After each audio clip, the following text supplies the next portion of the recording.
Alright guys, welcome back. So I took the deck locals and I did pretty well. There was 500 Swiss. I managed to get top 8. I lost the Flunderies in Swiss. That was my only loss. And in top 8, I lost to Drytron. But I'll get into it later after the deck profile. But it was, oh god. Okay, so the deck changed. Every time I take it, it's always a different build. It's never the same build. And that's the thing with this deck. It's forever being tended to be solved. Like it's a nightmare, but it's also exciting as well. So triple Stardust Synchron, triple Junk Synchron. This hasn't changed. You want to mill this on ruler, and you want to open up with either one of these to fulfill your combo. And the Excel play is not as important anymore, but still you want to have the option to have it, because most of the time you're gonna want to manipulate the Excel effect, either making it level 1 or making it level 2 to have your Meta Marcher play. But Cupid fulfills that slot now, but it's still nice to have that as an option. Dawnwalker, it's initiates your combo. Discard a card, special summon it, and it gives you a level 8 synchro, or it lets you keep the fire ant on board and summon your doppel and do the Excel play before you initiate anything, which is insane. But yeah, it just gets Chaos Ruler. Chaos Ruler mills these guys. It mills your Caligos, your doppels. It sets everything up, and it's an ash bait as well. Most people want to ash this because they're like, oh, discard. It's like why would you not ash a silent mining or something? You know, like it's minus 1. It's so tempting, but then that's when you play tactics, and then they just get punished. So it's like it varies. Sometimes it might end your turn, sometimes it might not, but that's just the variance of how the deck can function. Like you don't really know where to hit. Then of course, same thing. This adds that type of obscurity to the deck, because most of the time when you go, like let's say you go converter, you go discard a tuner and then attempt to add a synchron. They'll ash there, so like okay, well they either ash there or they're not. Then you summon junk, and they see that your hand's depleted, so they're gonna be like, oh, I'll just stop that, and then they'll imperm Veiler, will ballot or something, you know. And then you go, hey, it's fine, special this and fulfill your combo, which is insane, you know. Because like if they don't, odds are you're gonna have access to this, or you're gonna have access to this. So it makes it really obscure. So this solves that obscurity. Because like if they do attempt to negate your junk bring back effect, it shuts these off. But if they don't, then you get these. Then you get tokens. Then you get a tuner back. So it's like, it makes it really obscure to play around. You know, it makes it obvious. It might seem apparent, but like, if you feel like you can kind of read that they have the imperm or the Veiler, then you go for the Excel play. You know, and if they do imperm Veiler your speeder, then you go for the Chaos Ruler play, and then you can potentially mill this and reveal this, and then continue and do the Excel after that, which is why Chaos Ruler is just so important. And then of course you have your one-ups that they're not as bad. This one, I hate this one. Oh my god, I've learned to hate this. I always draw it. I always freaking draw it, man. It's so annoying. But this one's amazing. This one's amazing. If Jet was the only reason this is here is because Jet's banned. If this, I still love this little guy, but if Jet was legal, this would not be played. Like just win it. Jet's just infinitely better. It's just insane. But the protection does come up though. The protection is amazing. If Jet has the same effect, where you can protect your EMZ, that'd be perfect. And this is the difference. I was playing Sarvis, because it solves the imperm Veiler issue, and because it's so annoying, man. Like they just Veiler imperm your speeder, and this just solves that. Because similar cards that we were testing was like Ego Booster, but Ego Booster, it makes it kind of weird because like you need to have no monsters in your main monster zone, so it was a bit odd. Whereas this, you can just use it whenever you wanted. And like, if they have Nibiru, then I guess they have Nibiru. You're losing to that anyway, so if you don't have tactics to prevent that, then okay. But like, Imperm Veiler is in everybody's deck. And this just solves that issue. It's just perfect. And again, it's decent against Rogue, I guess. It stops punishment, it stops Chooch. It stops any like, Widow Anchors, you know? So it's not so bad there. But it's mainly to help you push when you go first. Just negate any imperm Veilers from stopping the speeder, which is huge. And it came up so much, and you can add it off Herald, which is pretty cool. Like you can add something off Herald at least. And of course you have Overtake. This card's amazing. This card's so good, man. This card's so good. I'm not playing tuning again. I was testing it without tuning, but I kind of did miss it. that little bit of consistency that you have, like, oh, top deck tuning or activate tuning and start tuning, mill the level 2, and then like a 1 card combo type of thing. But I don't know. It seemed fine, I guess. But I think adding it would only benefit the deck. The only issue I'm struggling with is because it'll bring it closer to 50. Like, I don't mind 50, but I know a lot of you just don't want to go close to 50. You just want to stay as 40 as possible. Whereas I think Desires allows you to play over 40.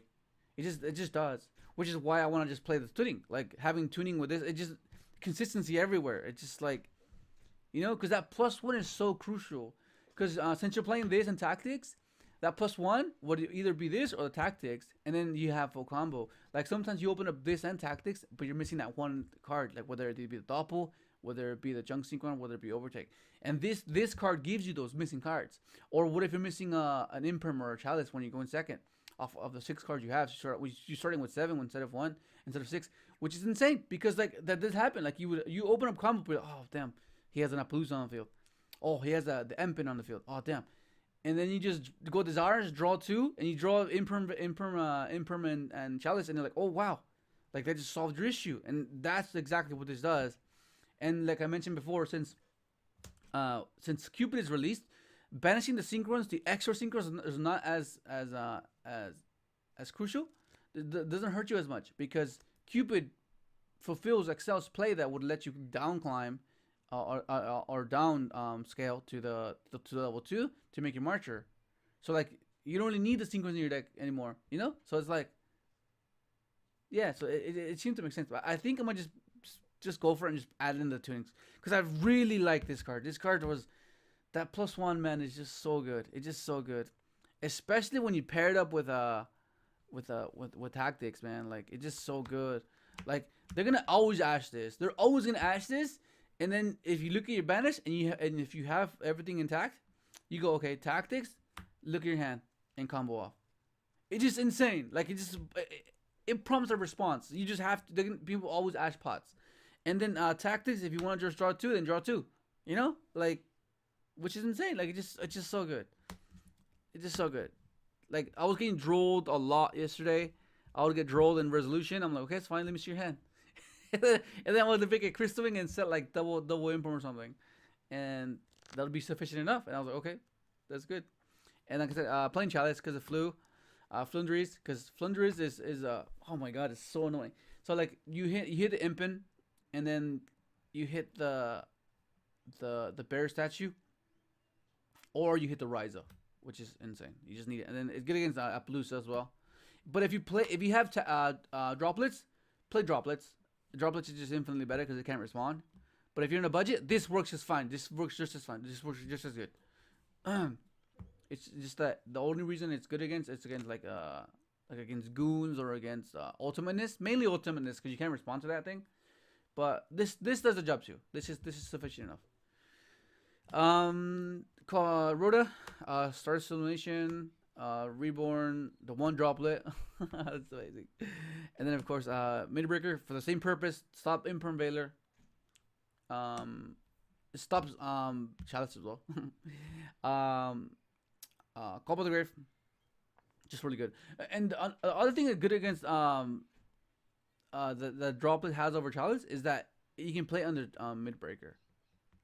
Because like, it's kind of weird sometimes where I see myself having this, but I draw into my chalices and my imperms, and I'm like, oh my god, I can't target this guy, or I can't destroy his cards, Whereas this can send this from field, and it turn, it's like, yeah, it's a little niche thing that you can do, but it's significant enough to notice. Be like, okay, yeah, this makes a big difference. And then of course your triple imperm, just it's good going second, good going for first, It just interactions. Mainly stop Appaloosa, stop. It plays around tactics, so you're never gonna lose the tactics because you don't play any hand traps. It did fine, but yeah, I think it's a 45 count. I think I would just add the tunings just to add that consistency, because it's such a higher card count deck. And you play pot, so it's like it should be fine. Second, this over Twister, because this deals with boards, and this paired up with like with Dark Ruler is amazing. Triple Judgment, Order, Boot, and Gravity Collapse. When this is when you go first, right? This is when you go first, and then when you go second, of course. Then like I said, Dark Ruler and Evenly breaks almost any board. Same thing with Droplets. If you have Droplets on this breaks any board. Back row, if they have goons, you just go Evenly. Droplets, send the Evenly. You know? Well, I guess they can, yeah. Yeah, negate it. And, still good. Then Droll versus, Flundries and against, Drytron. Because, those are the pretty hard matchups. Because, like, if you don't open up, like, your Dark Ruler or this, or your Chalice, you're in trouble. And, that just stops them in their tracks. Whereas this, like doesn't let them get to the first setup. So that means if you have, like, one Chalice, then you can just Chalice the summon of the big boys, and or the bear statue. Oh, a lot of you ask how to side deck.